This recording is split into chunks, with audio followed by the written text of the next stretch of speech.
Good afternoon. My name is Adrian Dix. I'm BC's Minister of Health. To my right is Dr. Bonnie Henry, BC's Provincial Health Officer. This is our COVID-19 briefing for British Columbia for Friday, February the 12th. Honored to be here on the territories of the Musqueam, of the Squamish, of the Tsleil-Waututh people. Honored to be here on their lands today. Dr. Henry and I will be briefing again next Tuesday, which is February the 16th, from the Press Theatre in Victoria. And with that, it's my honor to introduce Dr. Bonnie Henry. Thank you and good afternoon. And a happy Lunar New Year's to everybody. Gong hei fat choi to everyone. For today, we have 445 new cases that have been diagnosed with COVID-19, 6 of whom were epidemiologically linked cases, bringing our total number of people with COVID-19 in British Columbia to 72,750. Of the new cases, 135 are people in the Vancouver coastal health region, 218 are people who reside in the Fraser Health Region, 15 are in the Vancouver Island Health Region, 44 people live in the Interior Health Region, and 30 are in the Northern Health Region. In addition, we have 3 new cases in people who normally reside outside of Canada. We now have 4,347 active cases across the province, of whom 226 people are in hospital, 61 of whom are in critical care or ICU. And an additional over 7,035 people continue to be under public health monitoring, with 67,008 people now recovered from COVID-19. Again today, unfortunately, we have 10 new deaths to report of people, mostly seniors in long-term care, who've died from COVID-19, bringing the total number of people in British Columbia to 1,288. Our condolences go out to the families and the care providers and the communities who have lost their loved ones during this very difficult time. We have one new healthcare outbreak in an assisted living facility, the Chartwell Carrington Place, where we have a single staff member and a single resident affected so far. And 2 outbreaks have been declared over at the University Hospital of Northern BC, where there were several units where had outbreaks, and at the Royal Columbian Hospital. And I do also want to note one of the outbreaks, one of the more tragic outbreaks that we've had in long-term care at the Jubilee Lodge in Northern Health was finally declared over yesterday, and our thoughts are with the community and that facility. We now have 16 active outbreaks in long-term care and assisted living and 6 in acute care units involving 541 residents and 344 staff. In addition, we have a new community outbreak in the Bruce Jack Mine in Northern Health. Since the start of our immunization program, we're now up to 162,982 doses of COVID-19 vaccine that has been administered in British Columbia, and of these, 17,562 people have received 2 doses of the vaccine. As we know, in the past couple of weeks, we've had very limited vaccine supply, but thankfully, starting next week, deliveries of our Pfizer-BioNTech vaccine will start to resume at much higher levels, and we expect to have a significant bump in supply in the coming weeks. This will allow us to fully resume our province-wide immunization program, focusing, as we have been in phase 1, on those most at risk of having severe illness or dying, and people who are in the front lines of our healthcare system. And we're very excited that we're going to be ramping that up in the next few weeks. And very soon we'll be able to expand into the community groups, particularly our seniors and elders. As I'm sure many people have noticed, we've also seen a notable decrease in transmission and outbreaks in long-term care and assisted living facilities as immunization has rolled out. And this is clear evidence of the effectiveness of the vaccines and extremely encouraging news, and I know a relief to everybody who has family members in care homes. As new cases continue to decrease in long-term care, we also need to continue to decrease our transmission in our communities. We are trending in the right direction, pushing our curve down, but slowly, and we need to ensure our success sticks. This means staying the course with our layers of protection and continuing to follow all of our public health restrictions and guidance. This weekend, we need to pay particular attention to ensure that the progress we have made is not wasted. And I think Mother Nature is going to be on our side there, where it's going to be a challenging weekend for many people to travel. This is even more important as variants of concern that we've talked about are circulating in our community. To date, we've had a total of 46 confirmed variant cases in British Columbia. 29 are of the B117, or the originally found in the UK, and 17 of the B1.351, originally associated with South Africa.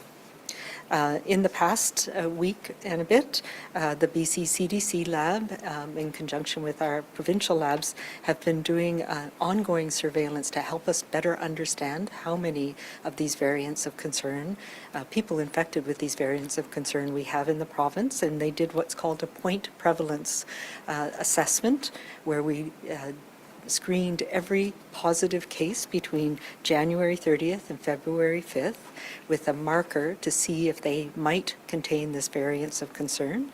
And of 3,099 positive cases that were screened, there were 3 that were confirmed by whole genome sequencing to be variants of concern, one of which was a South African associated variant, and the other 2 were from the UK. So this is reassuring. It tells us that we don't have high levels of transmission in our communities, but that we still need to be cautious and continue to monitor. In addition, in the past week, we've identified another variant that is under investigation internationally and across Canada. We've had a single case of this variant. It's been associated with Nigeria and traveled to Nigeria. And the single case that we've had here in British Columbia was a person who had traveled to Nigeria. And it's being labeled the B1.525 variant, so it's a new one to add to our lexicon. We aren't entirely clear yet whether this variant also has increased transmissibility or causes more severe illness, but our lab team is working with their counterparts across the country and internationally to get a better understanding of what this can mean. The emergence of these variants, of course, makes us all concerned here in BC. They've shown in many places around the world that they do confer an advantage in that these viruses tend to spread more quickly, and now more evidence that they might cause more severe illness. As we have seen, the choices that we make today, as well as the plans we make for tomorrow, make a difference to all of us. We are in some ways playing catch-up with this virus, and breaking those chains of transmission, preventing that next infection, is what we need right now to buy us that time to get our immunization programs back up to speed again, and to help us give that protection buffer against these new variant viruses that are emerging around the world and here in BC. I know so many people in British Columbia are doing just that, doing their part every day. And you've chosen things like fewer faces and fewer places to keep your local community, your family safe. I know you'll be doing the same this long weekend, and I am so appreciative of that. Thank you to everyone. On this first day of the Lunar New Year, it's a time to reflect on the challenges that we have overcome since this time last year and the progress that we have made. It's also our time to look to our brighter days ahead. I hope everybody has an enjoyable Family Day weekend, and please remember to be kind, be calm, and to be safe.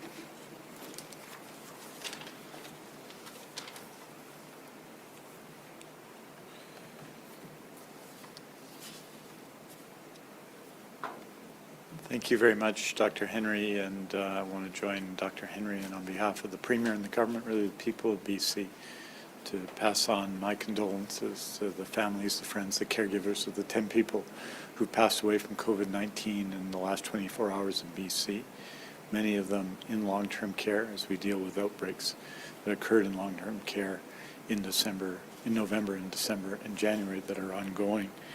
I wanted to note that we have 226 people currently diagnosed positive for COVID-19 in acute care hospitals across BC. That 61 of those people are in ICU at present. And if we look at the overall hospitalization rate for obviously COVID-19 and all the other things that people that bring people to hospital, our base bed occupancy rate is 90.3%, leaving us 910 empty base beds in our hospital system. 72% occupancy rate amongst all beds. That includes the significant number of surge beds that were added to prepare for COVID-19. That leaves 3,337 beds. In ICU, our occupancy rate is 77.1%, which leaves 122 ICU beds available for new patients that are effectively empty at present. And our occupancy rate, including ICU surge beds, is 54.7%, which is 344 additional beds that are currently vacant. So that situation continues as it has been. That doesn't mean that, especially in hospitals in BC, such as St. Paul's, such as Royal Inland, there aren't profound stresses as there are in all of our hospitals as a result of COVID-19. But we continue in our acute care sector to have the ability to manage that. Dr. Henry talked about the 162,982 immunizations that have taken place in BC, including 17,562 who received both doses. As Dr. Henry noted, that we are expecting over the last 3 weeks, we've received about 21,000 doses of the Pfizer vaccine over 3 weeks. And next week, we are expecting to receive considerably more, according to the federal government, 54,990. And obviously, because we're doing both first and second doses, and because of the interval, a majority, about half of the Pfizer immunizations in the coming week will be second doses. And most of the Moderna, which has also been slowed, as all of you will know. But what we're hoping to do and continue to do is continue to now complete second doses in long-term care. And Dr. Henry has spoken about the extraordinary success of immunization in long-term care in BC, and we want to acknowledge everyone who is part of that effort and obviously move on there to second doses, and that is what's happening. So those are, that gives you a sense of what to expect. In this briefing every week, we bring you up to date on progress on our surgery renewal commitment. As people will know, non-urgent surgeries were cancelled now March 16th to May 17th in BC. That health authorities resumed non-urgent surgeries on May 18th and have completed a total of 244,245 surgeries as of February 7, 2021, of which 191,120 were urgent and non-urgent scheduled surgeries, and 53,125 were unscheduled or emergency surgeries. With each week we build on these achievements. Our surgical renewal progress shows what is possible when we come together as healthcare providers, administrators, and community members, and I, for one, am grateful. And with that, here's the latest weekly report. The total surgeries completed by health authorities since May 18th, 66,675 in Fraser Health, 45,136 in Interior Health, 14,012 in Northern Health, 57,961 in Vancouver Coastal Health, 50,641 on Vancouver Island, 9,820 in the Provincial Health Services Authority. Weekly totals of surgeries completed from January 25th to January 31st was 7,314, or 165 more surgeries than in the same year last year. And we are so appreciative for everyone who's worked on this initiative and who are making this ongoing progress possible and know what it means to families everywhere. This is a significant weekend for many people in British Columbia. The beginning of Lunar New Year celebrations, of course, today. Gangay Fachoy, Shukmung Namoy, to everyone out there. And I want to express my appreciation to the Chinese Canadian community in Vancouver, in Greater Vancouver, in Richmond, and all of the communities across BC, the Vietnamese community, Canadian community, and many other communities celebrating Lunar New Year, who have been, as communities, extraordinarily committed to following provincial health guidelines, who have been leaders in that regard. And I know that this weekend we are going to celebrate in our communities Lunar New Year's in a way that's safe for everybody, and I appreciate everybody's contribution to that. Sunday, of course, is Valentine's Day and then Family Day, which means that we have to understand the need to operate and to continue to operate differently, consistent with the pandemic, to make this BC Family Household Day long weekend, gathering only with those that you live with. And if we're on our own, it's one or two people we've been with all along. COVID-19 and its variants mean we cannot vary our COVID fighting routine. COVID-19 is all around in BC. You see that in the numbers today. So for us, it's essential travel only. Low risk is where we need to be, and staying local is the way to get there. That means we need to, that until COVID-19 is in the past tense, we must live in the moment and keep using our COVID sense. This weekend, next weekend, and beyond, let's make it a happy and safe Lunar New Year and BC Family Household Day long weekend. Let's use our COVID sense. Let's stop the spread. Let's play our key role in the vaccination plan. And by doing all of that, to save lives together and to celebrate our families, our communities in these extraordinary and important days. Aujourd'hui, nous annonçons 445 nouveaux cas qui ont testé positifs pour COVID-19 pour un total de 72 750 cas en Colombie-Britannique. Nous sommes attristés d'annoncer 10 nouveaux décès liés au COVID-19 pour un total de 1288 décès en Colombie-Britannique. Nous offrons nos condoléances à tous ceux qui ont perdu leurs proches pendant cette pandémie. Parmi l'ensemble des cas confirmés de COVID-19, 226 personnes sont actuellement hospitalisées, dont 61 en soins intensifs. Merci beaucoup. Thank you very much. We're happy to take your questions.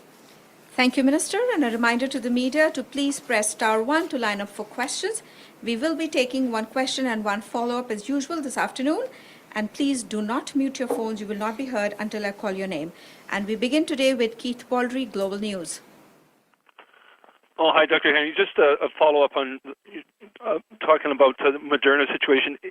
Is it the possibility that seniors in long-term care homes who had Moderna on the first dose will not be getting Moderna as the second dose? I know you talked in the past about mixing and matching. I don't think a final decision has been made. I'm just wondering if there's an update on that.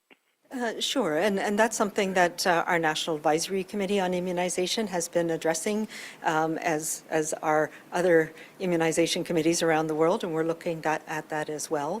And it is permissive in terms of using the same type of vaccine, so a messenger RNA vaccine can be used, but it is preferable to use the same product that you received the first dose for the second dose. And right now, we're still on track to be able to do that.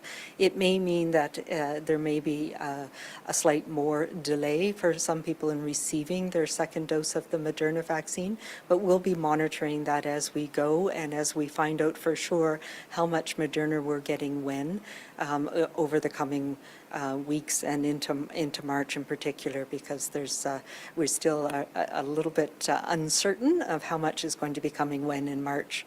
So that is something that we're monitoring very carefully.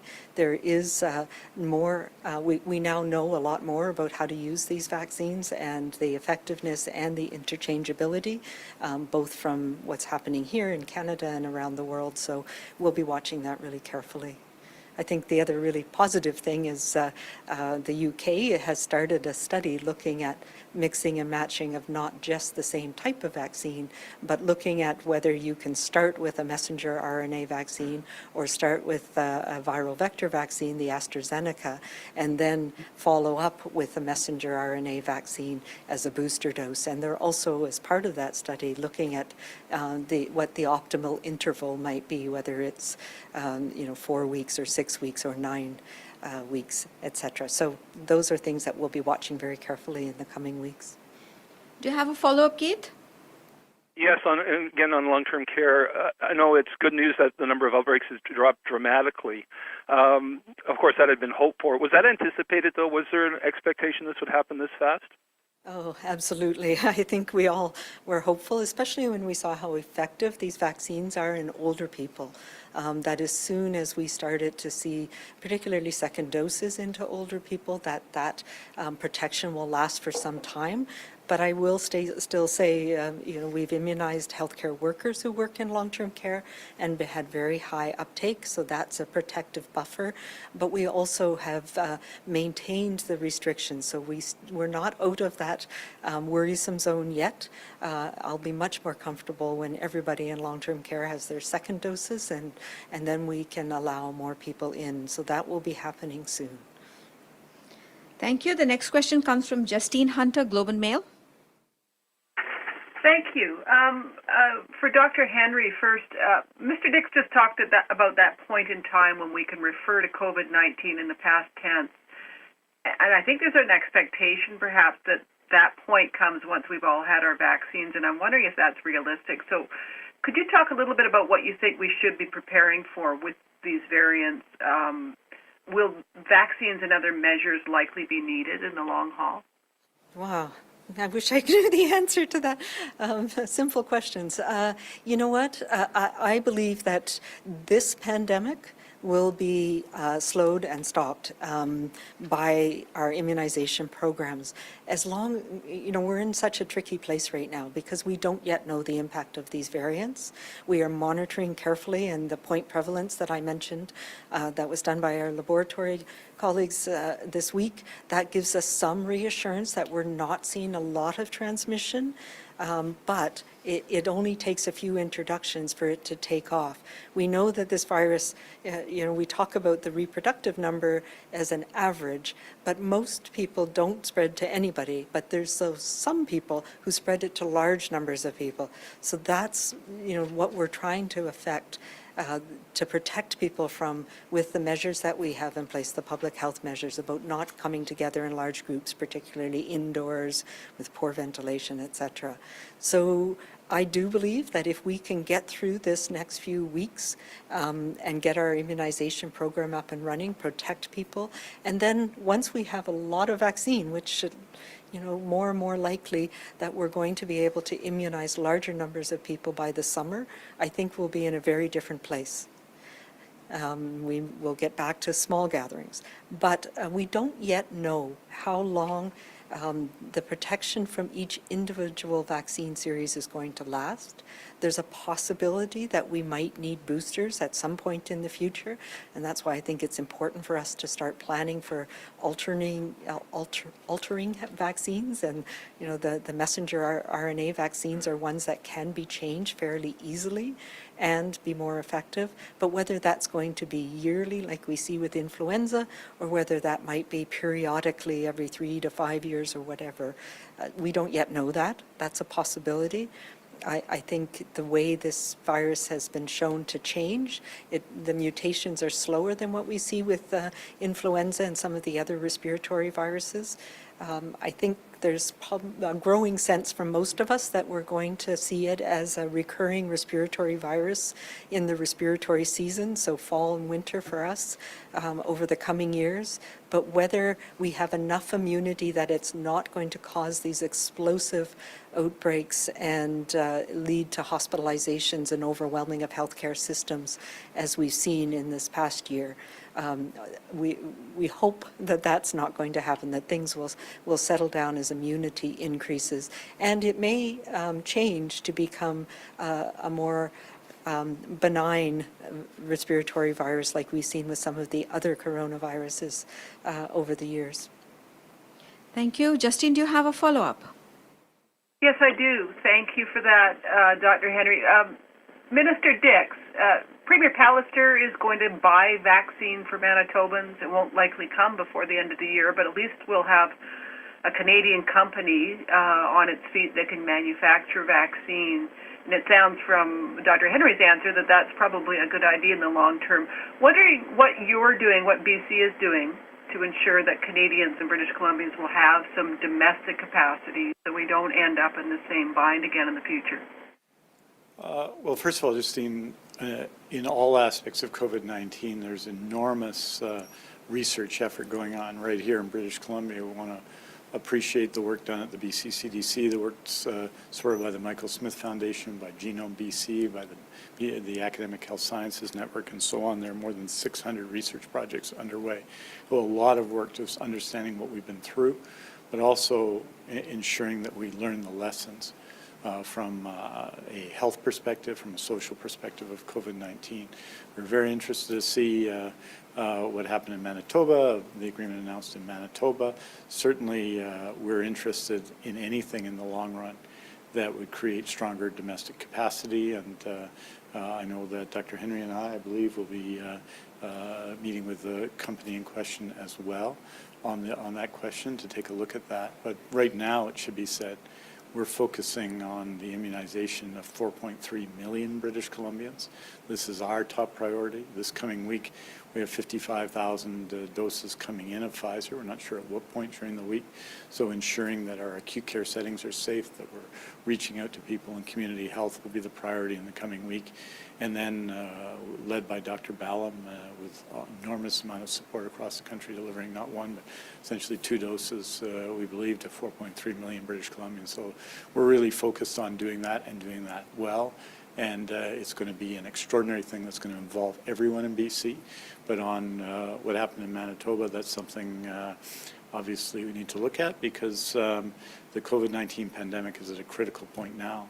400 to 500 cases, but cases coming down in long-term care, somewhat lower levels of hospitalization, and vaccines on the horizon, but still the absolute need right now for all of us to focus on stopping transmission and following public health guidance, which is more important now, or as important at least, as it has ever been since the beginning of the pandemic. So that's the position we're in now, but we also have to prepare for the future, and interested in what Manitoba has done, and we're obviously doing some work, a lot of work in BC at every level to ensure that that we prepare ourselves not just for the immediate and the now, but for the years to come.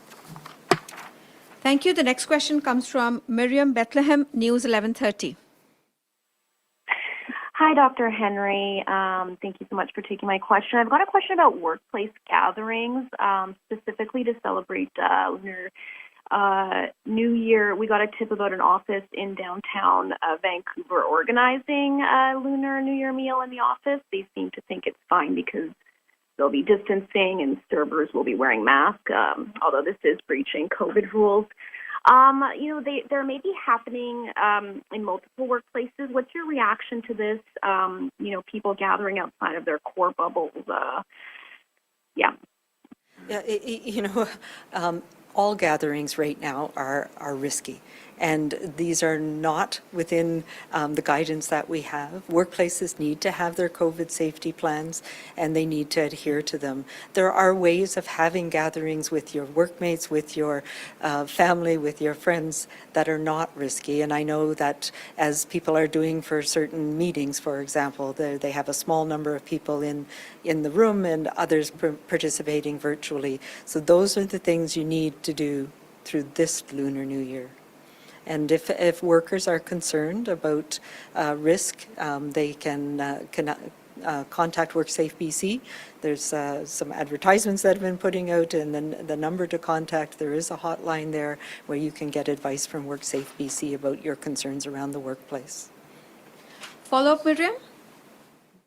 Yeah, and Dr. Henry, as you know, a number of COVID-19... Just one further thing on that. If people are thinking of doing a gathering that breaches COVID rules this week, in Vancouver Coastal Health there was 135 new cases announced today. And if people are planning that, our message, I think Dr. Henry said it, I want to say it really plainly, is don't do it. This is not the time. This is a particularly important time for COVID-19. And if you're thinking of something that you're concerned is past the line, there's a really simple answer to it. Don't do it. Don't do it this weekend. Don't do it right now. And that message should go to everybody. You can ask your follow-up now, Miriam. Thank you. And as you know, a number of cases at schools in the North Shore, maybe linked to social gatherings between students that happened over the weekend.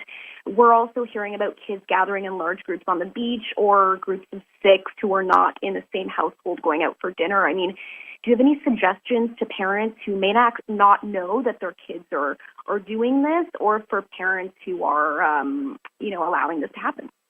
Yeah, so, again, we know that this has been hard on young people, and young people by nature are social.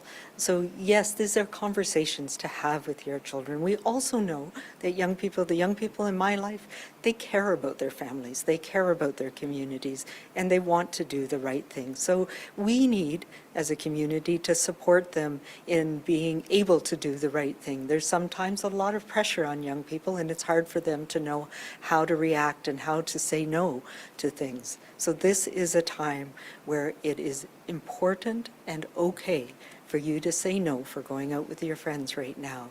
It's not okay to go in a group and go up and spend the weekend at Whistler.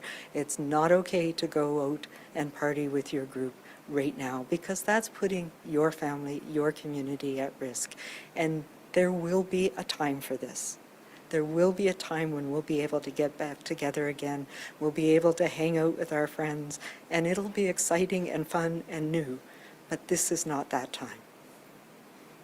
The next question comes from Katie DeRosa, Vancouver Sun.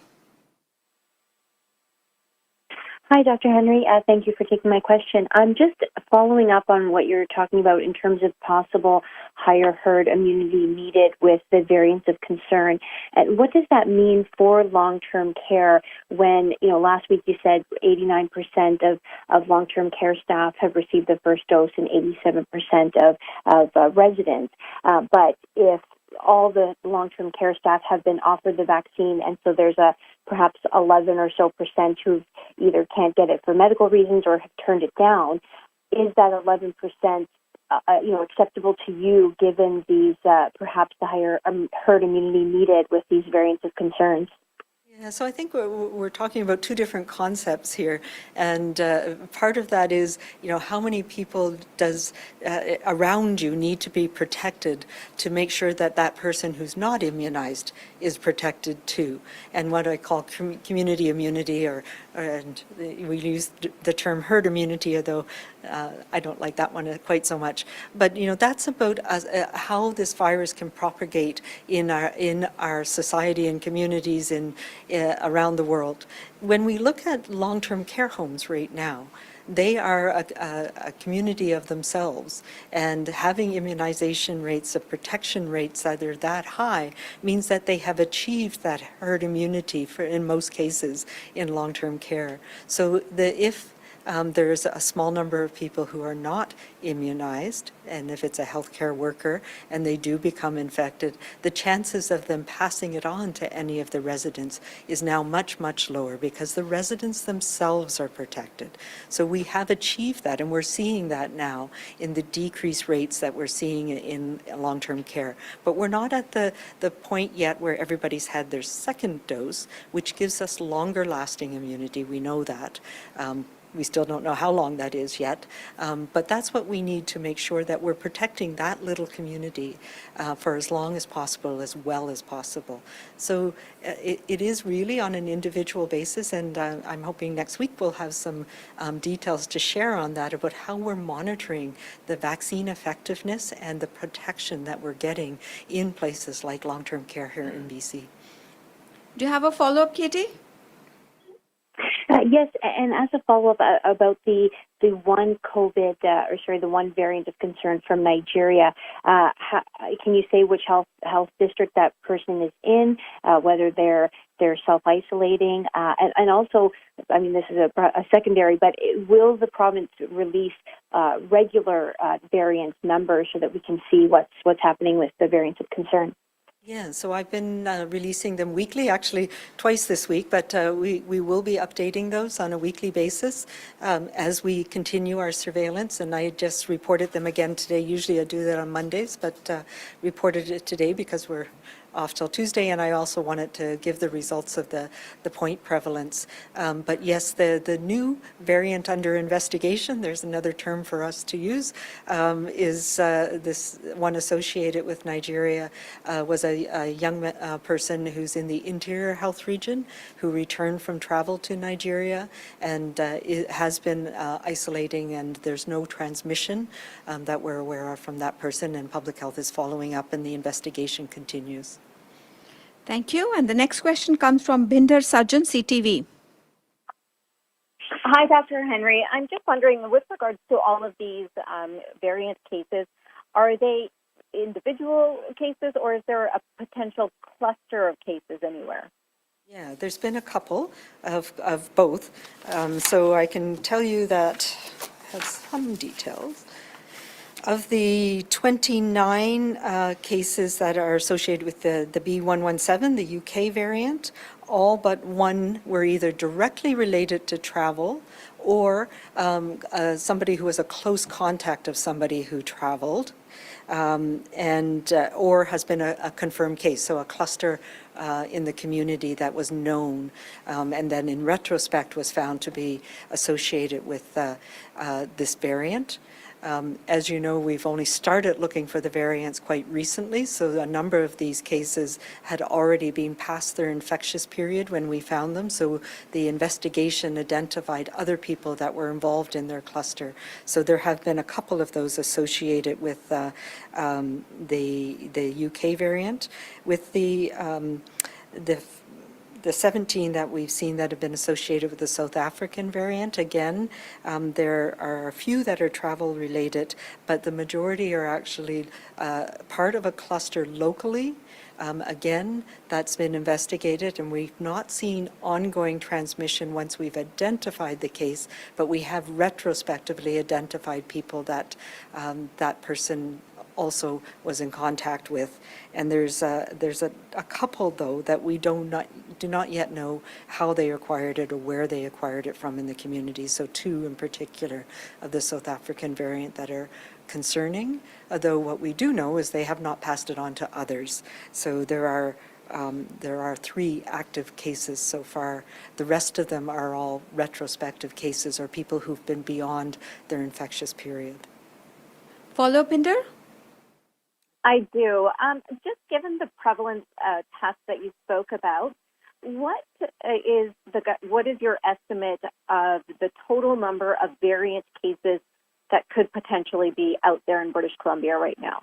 Yeah, good question. I didn't do that math before I came out here, but what we have found is 0.1% of the positive cases that we did in this point prevalence over that 5-day period were confirmed to be a variant. So that's a very small number. So if we have 4,000 active cases, we're talking about maybe 4 or 5 additional people with potentially with a variant in the community right now. So we'll continue to do these point prevalence studies periodically to see if that's increasing. We'll also be continuing to do targeted surveillance. But you know, the good news is that right now, with those 3,099 cases that were screened and the whole genome sequencing was done, it was 0.1% that we're seeing right now. Thank you. The next question comes from Richard Zussman, Global News. Dr. Henry, I'd like to ask you, if churches were able to put in the same safety protocols as bars, restaurants, and health clubs, what is it about churches or other religious gathering points that still make them more of a public health threat for the spread of the virus? Yeah, so I think we need to look back on what we were seeing, and this is something that's not unique to this pandemic. We've seen it with other outbreaks as well, that the nature of the interaction, the social interaction that you have with a faith group is fundamentally different than some of the transactional relationships we have if we're going to a store or even going to, an individual working out in a gym, an individual going to a restaurant or with your small group of people. Having said that, we engaged very early with faith leaders across this province, and they recognize the important role that they play. I just want to reiterate, we know how important, essential faith services are for people and for communities across BC. And that's why we've been working with faith community leaders since March of last year. And we stopped all of those types of interactions when we were learning about this virus and what was happening with this virus and how it was transmitted and what situations it was being transmitted last March.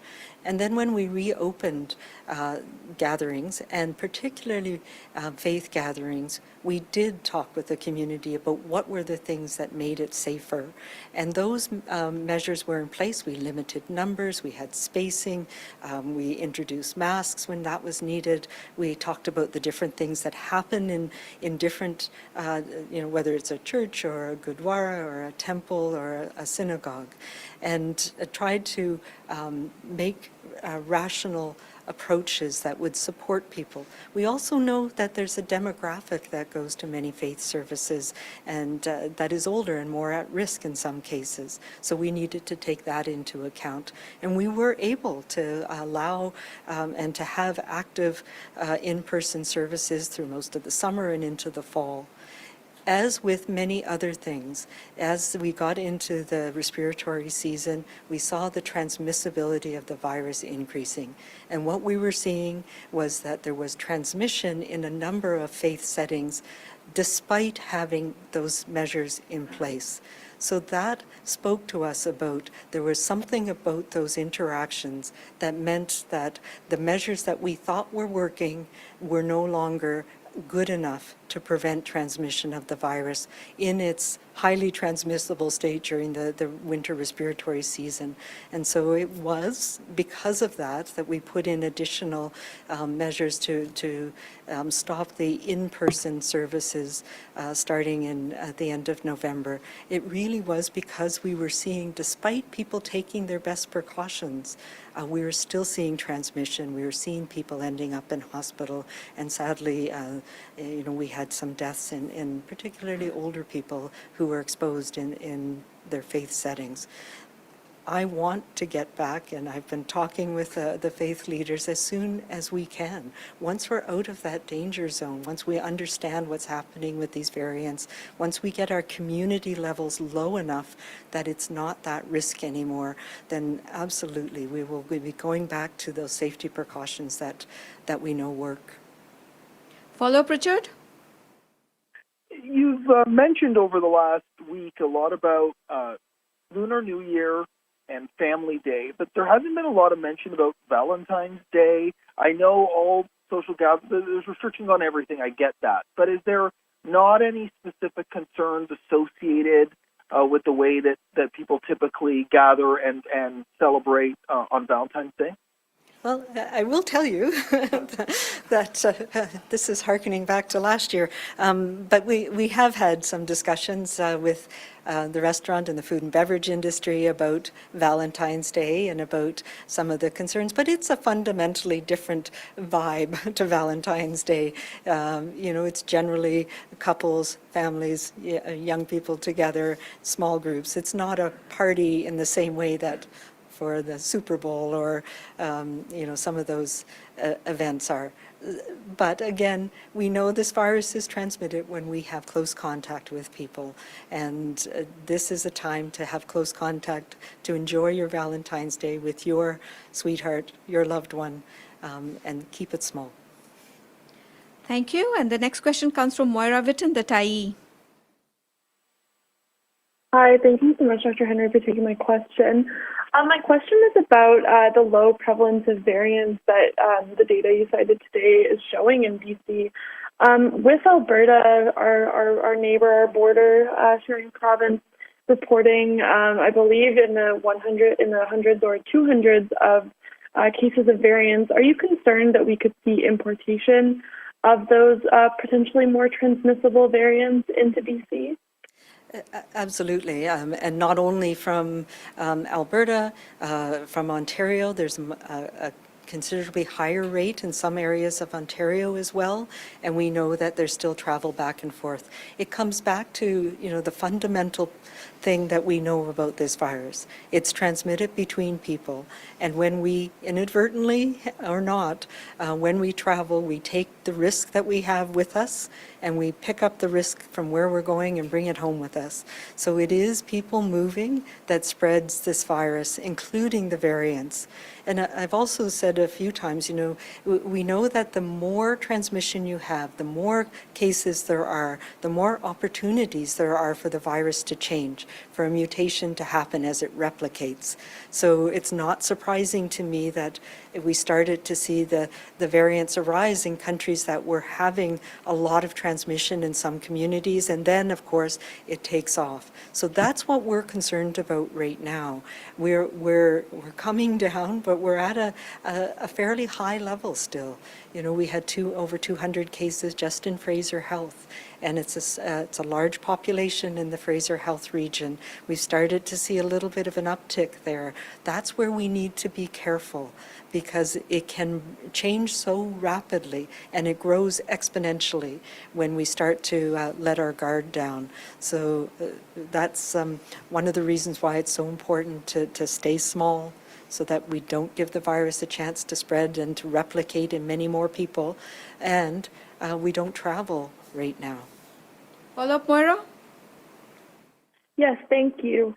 I've heard from a number of cleaning staff, porting staff in hospitals around Vancouver particularly, but around the province, that they're concerned that they haven't been vaccinated in a lot of cases when they're coming into contact and regularly serving as a vector between wards in our healthcare facilities, while management and people with more office-facing jobs have been. Is it your intention that these staff would be included in the current phase 2 vaccination rollout, and why would they not be vaccinated before or at the same time as management? Okay, so there's a couple of things. One, we're in phase 1 still, and phase 1 focuses on healthcare workers who have patient contact, in particular wards, and that is really important. Those are the people who are being immunized first, and so management, cleaning staff, others are not in that priority group. We know that there are some nurse managers, for example, who I know some of the people who've been immunized are people who work in help with the outbreak management in long-term care homes, things like that. So we don't always know the reason why an individual may have received the vaccine, but we also have to remember there are other things in place. We've had limited amount of vaccine, so we're focusing on those people who have a direct patient contact, and particularly in the highest risk areas in hospitals right now. So the focus has been in the last little while in emergency departments, ICU, the medical and surgical wards, to keep the hospital running. And the primary focus has been on people with patient contact. We have other things in place that protect other workers, including cleaners, people who work in food services, security, all of the essential workers that we have in our hospital system. And yes, it is important, and they are in the next phases of our immunization program, but with the limited vaccine, we're focusing on people who have direct patient contact, and we're making sure that things like access to personal protective equipment, the fact that cleaners don't go into the room with an active case unless they have certain precautions and protections in place. So there are many other things that keep people safe in the system that need to continue, and we've said that many times. We need to continue doing what we're doing in the hospital system, in long-term care, until we have enough vaccine to protect everybody. Thank you, Dr. Henry. And we have time for one more question this afternoon. For everyone listening, Dr. Henry and Minister Dix will release a statement this afternoon with the latest information on cases, hospitalizations and outbreaks, which you can find at news.gov.bc.ca. For updated province-wide restrictions, visit gov.bc.ca/COVID restrictions. And for information about the province's orders and pandemic supports, visit gov.bc.ca/COVID-19. And the last question this afternoon comes from Susie De Silva, CBC. Thank you very much. Dr. Henry, we've heard from people who are in mandatory isolation right now who are shocked to find out from their contact tracer that they're allowed to take their dog for a walk even if they have COVID. The BC CDC's website doesn't specifically mention walks or answer other specific questions about isolation, like whether someone can use their building elevator to take out the garbage or if someone can get something from their car in the parkade. How can people in quarantine find out some of the answers to these specific questions like these, and why is it not more clear? Okay, I thought it was quite clear, but there is the person that you're connecting with from the health authority for people who are in quarantine, who are a case of COVID. So it depends a little bit if you're somebody who's sick with the virus or somebody who's a contact and not sick. And yes, there are some things that we allow people to do, going outside. If you are in a house and you don't have any contact with anybody else, you can go into your backyard. We know that sometimes people need to get supplies, and we try and support them to be able to do that without having to go themselves. So there are many things that we do to try and support people to be able to quarantine safely and to isolate safely. Do you have a follow-up, Susie? I do. This is just about folks who already have had COVID. Do you plan on giving one dose of the vaccine to people who've already had COVID? Yeah, good question. The jury's still out on that. We've seen now that people who've had COVID, particularly if it's been within the 3 months or so, they get a nice booster response from their first dose of vaccine, so they would not necessarily be a priority for getting a second dose right away, particularly in a time where we have a shortage of vaccine. So that's something that we'll continue to monitor. But yes, right now we are still intending on giving everybody a second dose because that's the way the vaccine program is designed, and whether it means that we can wait a bit longer for people who are getting a boost from natural infection as well. Thank you very much. And that's all the time we have this afternoon. Thank you. Have a good afternoon.